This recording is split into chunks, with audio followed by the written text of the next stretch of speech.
Okey, Assalamualaikum dan salam sejahtera. Adakah blog akan mati pada tahun 2026 ni? Sampai bila-bila saya kata blog tidak mati. Tapi pada 2026 ini, blog tidak akan mati tetapi akan berevolusi. Dia kena adapt dengan situasi yang terbaru lah. Alright. Berdasarkan alasan popular yang mengatakan AI, SEO, update Google serta faktor lain adalah hujah. Saya akan berikan hujah untuk anda kenapa blog tetap relevan dan tidak akan mati. Yang pertama, AI sebagai alat, bukan pengganti. Saya beritahu anda, AI memudah kerja anda.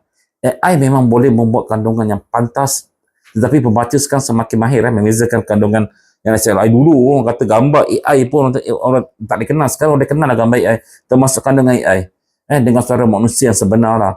So blog yang autentik, berpengalaman peribadi dan bunyi suara unik akan tetap boleh orang faham engagement tu. Oh ni blog AI tidak So AI sebenarnya membantu bloggers dalam pendidikan, penyuntingan dan menjaga idea dan meningkatkan produktiviti dan bukan semestinya menggantikan mereka sepenuhnya. Sebagai contoh, awak sebuah artikel menggunakan AI. So anda kena menggunakan emosi manusia dengan update semula dan kemas kini supaya nampak lebih bersifat manusia.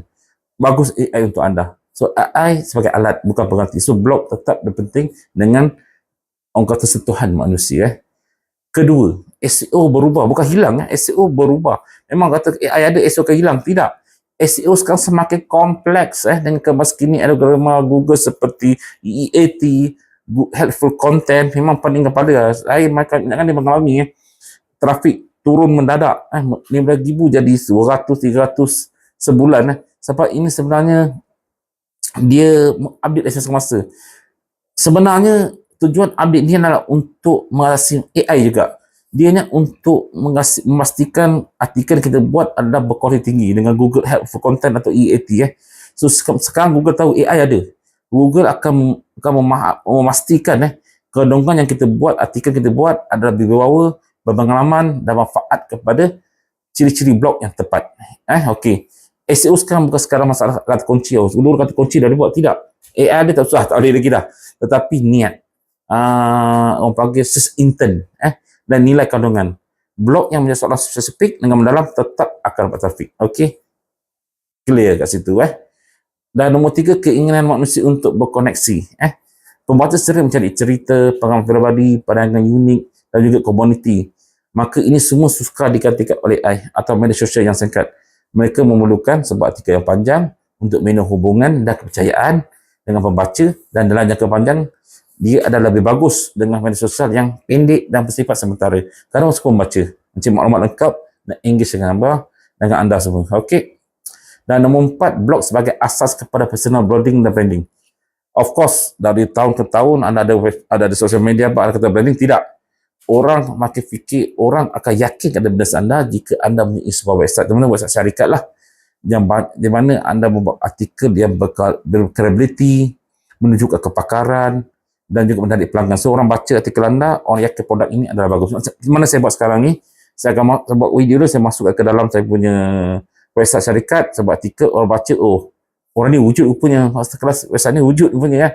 So blog juga boleh menjadi sebuah aset digital yang memiliki kesepenuhan. Itu boleh ada, bukan platform pinjaman. So penting untuk kawalan jangka panjang anda harus punya website. Alright. Nombor 5, blog menjadi lebih multimodal dan dinamis. Blog model sekarang tidak tentang teks.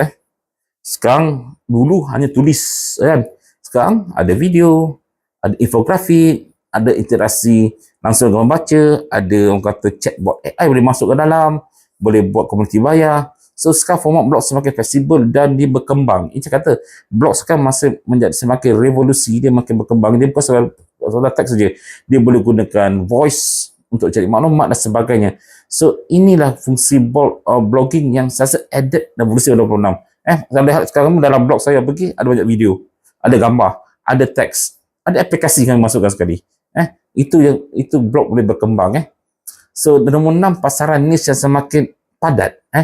Walaupun orang kata blog lebih bagus untuk membuat sebuah niche yang spesifik dan penjelasan teknikal. So artinya dia akan bunyiin pembaca, orang kata tentang maklumat tentang kulit, ada satu blog tentang kulit. So dia lebih mudah mencari pembaca setia dan kurang terjejas oleh trend yang lebih umum di TikTok dan sebagainya. So saya buat blog tentang kata digital marketing. Blog saya ni saya tentang digital marketing, tips tentang blogging, tips tentang web ads, tips tentang Canva. Hanya tu saja saya tak cerita tentang kemampuan pribadi. So itulah fungsi blog niche yang tertentu. Alright. Dan nombor 7, kalau dengan blog sering menjadi sumber rujukan yang diakses pada masa-masa. Dia evergreen content dan boleh dikemas kini ikut zaman ke zaman. So kita buat konten ni 2 tahun lalu, kita nampak ada maklumat baru, kita masukkan, tak maklumat lama yang tak dipakai kita buangkan. So sentiasa boleh di-update. Ni berbanding dengan sosial media, anda post 2 hari dah hilang. Tak boleh lah. Dan manakala juga AI menggunakan blog sebagai sumber untuk learning. Machine learning dia ambil mana? So dalam Google, AI tadi pandai sebab apa? Sebab dia ambil data-data daripada blog. Salah satu ada blog atau artikel yang buat, dia boleh combine untuk buat untuk anda. Itu sebabnya Google merupakan salah satu sumber terbesar untuk orang kata machine learning AI. Sebab banyak berjuta-juta berbilion artikel diorang ambil, dia guna. So kalau orang stop buat blog, macam mana machine learning nak belajar? So blog masih lagi penting. Alright. Kesimpulannya, saya katakan blog akan mati pada 26 ni, tapi akan berevolusi lah. Blog yang bersifat generik, tidak autentik atau tak berkembang, anda menggunakan sistem SEO lama akan hilang. Akan hilang, betul. Namun blog yang fokus pada kualiti, keunikan, nilai dan adapt teknologi akan terus berkembang dan mungkin menjadi lebih kuasa. Kunci dekat sini, blogging menjadi sebahagian daripada ekosistem kandungan yang lebih besar. Dia boleh kata social media untuk anda lah. Boleh. Bukan dulu-dulu buat sebagai diari dan lain-lain, bukan. Tetapi asas kepada branding, perniagaan dan community dan talian. So, inilah blog masih lagi tidak mati pada 26, dan jika anda berminat untuk mendapatkan masterclass website kami yang terdiri pada masterclass website Blogspot untuk membuat website syarikat, masterclass Canva untuk buat website pages, dan akan berikan bonus masterclass Facebook Ads untuk buat iklan berbayar yang lengkap dengan 70 jam video untuk anda. Anda boleh klik bawah ni mendapatkan sekarang di mana kos yang murah dan akan berikan pelbagai bonus untuk anda dalam satu modul ini. Okey, assalamualaikum dan salam sejahtera.